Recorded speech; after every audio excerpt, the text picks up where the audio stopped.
Hello viewers, welcome to our channel. నేను మీ చరణ్ పరిమి. రిజర్వేషన్లను supreme court రద్దు చేసేసింది. ఎస్, రిజర్వేషన్లని దాదాపు 93% రద్దు చేసేసింది. మిగతా 7% మాత్రమే ఉన్నాయి. సుప్రీంకోర్టు ఈ నిర్ణయం ఎందుకు తీసుకుంది, ఎక్కడ తీసుకుంది, ఏంటి అనేది మనం ఇప్పుడు చూద్దాం. నిజానికి రిజర్వేషన్లు అంటేనే ఇది పెద్ద సమస్యగా మారింది చాలా దేశాల్లో.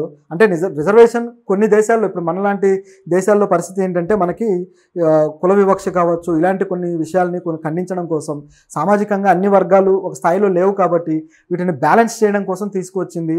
సో ఆ వివక్షను ఎదుర్కోవడానికి అధికారులుగా కొన్ని వర్గాలు మారాల్సిన అవసరం ఉంది అని భావించి తీసుకొచ్చారు రాజ్యాంగ నిర్మాతలు కావచ్చు. ఇదంతా అయితే రాను రాను వీటి అమలు విషయంలో కావచ్చు కొంత తప్పుదారులు తొక్కుతూ కొంత వివక్ష ఎదుర్కొంటూ వెళ్ళిపోయింది. అయితే ఇప్పటికీ కూడా రిజర్వేషన్ లేకపోతే అనేక సెక్టార్స్లో ఇక కొన్ని వర్గాలు అలాగే కుంటుపడిపోయే పరిస్థితి కూడా ఉంది. ముఖ్యంగా రాజకీయాల్లో రిజర్వ్డ్ సీట్లు తప్ప జనరల్ సీట్లలో గిరిజనులు కానీ మిగతా ఎస్సీలు కానీ వచ్చే పరిస్థితులు లేవు.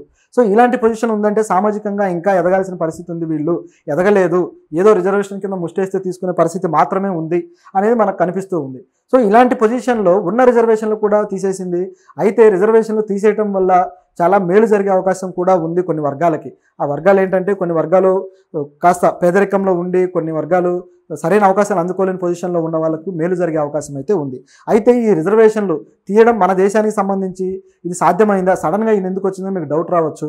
నిజానికి ఇది మన దేశానికి సంబంధించిన విషయం కాదు. మన దేశంలో అది అప్పుడే సాధ్యమయ్యే పరిస్థితి కూడా లేదు. ఎందుకంటే వివక్షలు అంతరించందే దీన్ని తీసేయడం అనేది అప్పట్లో జరిగే పని కాదు. సో ఇప్పుడు ఎక్కడ జరిగింది అంటే ఇది బంగ్లాదేశ్లో జరిగింది. ఎస్, బంగ్లాదేశ్లో కూడా మన దేశంలో లాగే రిజర్వేషన్ ఉంది.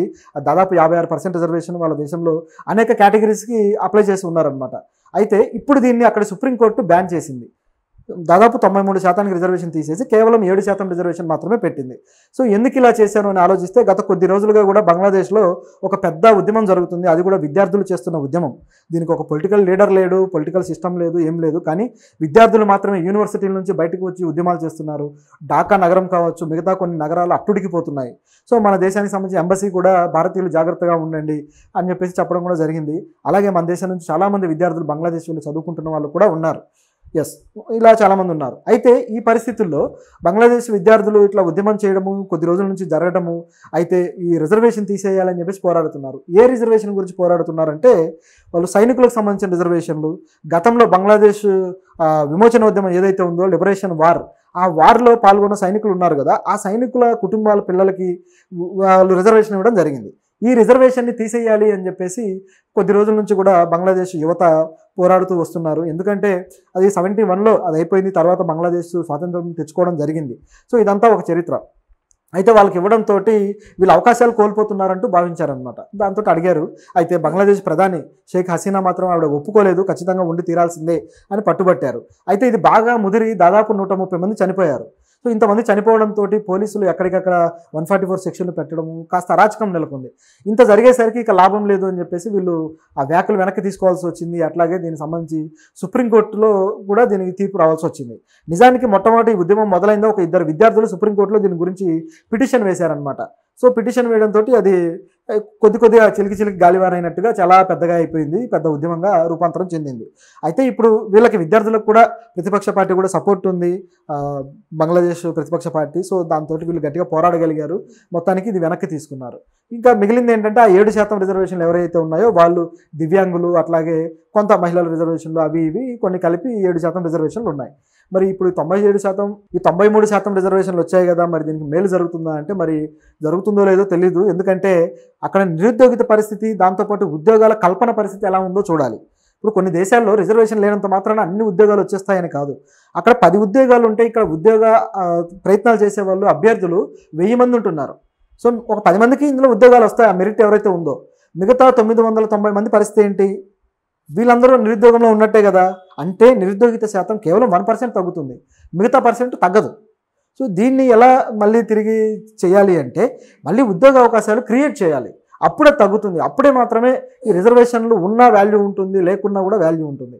సో ఇదంతా గమనించకుండా చాలామంది యువత ఏం చేస్తుంటారంటే రిజర్వేషన్లు ఉన్నాయి కాబట్టి మాకు ఉద్యోగాలు రావట్లేదని భ్రమపడుతూ ఉంటారు. నిజానికి జనాభా దామాషా పెరిగినంతగా అదే రేషియోలో ఉద్యోగాలు పెరగట్లేదు. 1:1 లేకపోయినా కనీసం 1:4 లేదా కనీసం 1:10 ఇలా ఉన్నా పర్వాలేదు. కానీ ఇక్కడ మన దగ్గర పరిస్థితి ఏంటంటే 1:1000, 1:1 lakh ఈ విధంగా ఉంటుందన్నమాట పరిస్థితి. సో ఇంత ఘోరమైన పరిస్థితి ఉన్నప్పుడు ప్రభుత్వాలను దీంట్లో తప్పుపట్టాల్సిన పరిస్థితి ఉంటుంది. అయితే ఇక్కడ మాత్రం మరి వీళ్ళు విజయవంతంగా సాధించుకోగలిగారు బంగ్లాదేశ్లో. అయితే హసీనా దీనికి ఊరికే ఇచ్చేయలేదు. ఆవిడ కూడా ఒక మాట అన్నారు ఏంటంటే, అయితే ఈ సైనికులకు రిజర్వేషన్ ఇవ్వకుండా ఎవరికి ఇవ్వాలి, సైనికులకు ఇవ్వకుండా లేకపోతే రజాకారులకు ఇవ్వాలా అని చెప్పేసి ఆవిడ వ్యాఖ్యానించడం జరిగింది. సో రజాకారులు ఏంటి, బంగ్లాదేశ్లో రజాకారులు ఎందుకు వచ్చారని మీకు డౌట్ వచ్చింది కదా. అది తెలంగాణలో అయితే ఇప్పుడు నిజాం పరిపాలనలో రజాకారులు ఎంత అరాచకం చేశారో, ప్రజలు ఎంత ఇబ్బంది పెట్టారో మనం చూసాం. నిజాంకి సపోర్ట్గా ఇదంతా చేసుకుంటూ వచ్చారు. తర్వాత సైనిక చర్య ద్వారా మళ్ళీ దేశం కలవడం ఇదంతా ఒక ఎత్తు. అయితే బంగ్లాదేశ్లో కూడా రజాకారులు ఉన్నారనమాట. ఈ రజాకారులు ఎవరంటే పాకిస్తాన్ ద్వారా క్రియేట్ చేయబడిన వాళ్ళు. ఎస్, ఈ పాకిస్తాన్ అనేది మన ఇండియాకే కాదు బంగ్లాదేశ్ కూడా తలనొప్పి ప్రభుత్వమే. ఎందుకంటే ఇది బంగ్లాదేశ్ విడిపోయిందే పాకిస్తాన్ నుంచి కాబట్టి ఆ 71లో యుద్ధం జరిగినప్పుడు ఆ టైంలో అరాచకం సృష్టించడం కోసం ఒక పారామిలిటరీ అనేది ఏర్పాటు చేసుకున్నారు. ఆ పారామిలిటరీ నాయకుడు ఏం చేశాడంటే వీళ్ళందరినీ కూడా బంగ్లాదేశ్లోకి పంపించి బంగ్లాలో ఈ ముఖ్యంగా బెంగాలీ మాట్లాడే ప్రజలు కావచ్చు, నేటివ్ బంగ్లా పీపుల్ని వాళ్ళ మీద అరాచకాలు సృష్టించడము, అట్లాగే వాళ్ళ మీద రేపులు జరగడము, ఆ మహిళల మీద ఈ దుర్మార్గాలు ప్రవర్తించడము ఇవన్నీ జరుగుతూ వచ్చాయన్నమాట. సో ఇన్ని జరిగిన తర్వాత ఇక వాళ్ళ మీద పెట్టిన పేరే. నిజానికి రజాకార్ అంటే అదొక సహాయకుడు, అలాగే ఒక వాలంటీర్ లాంటి వాడు. అలాంటిది వీళ్ళు చేసే పనులకు దీనికి ఇట్లా ఒక నెగిటివ్ ఇమేజ్ ఏర్పడింది అనమాట. సో ఏర్పడి ఆ పేరుని రజాకార్ అనే పేరుని నెగిటివ్గానే ఉపయోగిస్తూ వచ్చారు. సో ఇలాంటి వాళ్ళకు ఇవ్వాల రిజర్వేషన్లు అని చెప్పేసి ఆవిడ తిరిగి కౌంటర్ వేయడం జరిగింది. కానీ ఆవిడ వ్యాఖ్యలు కానీ ఆవిడ చర్యలు కానీ ఏది కూడా ప్రజల్లో ప్రభావం చూపలేదు. మొత్తానికి సుప్రీంకోర్టే ఒక ఆర్డర్ తీసుకొని వచ్చింది. అయితే ఈ ఆర్డర్ని హర్షించాల్సిందే. మరి బంగ్లాదేశ్లో తర్వాత యువత మరి కాలేజీలకు వెళ్ళండి, చదువుకోండి అని చెప్పేసి వాళ్ళు అన్నారనమాట. మరి కాలేజీకి వెళ్ళి చదువుకుంటారా మరి లేకపోతే ఏంటి, ఈ ఉద్యమం కొనసాగుతుందా చూడాలి. ఇంతకంటే చేసేది కూడా ఏం లేదు. ఎందుకంటే సుప్రీంకోర్టు 93% ఇచ్చిన తర్వాత ఇంకా ఏమి ఇవ్వాలి, దాదాపు 100% ఇచ్చినట్టే.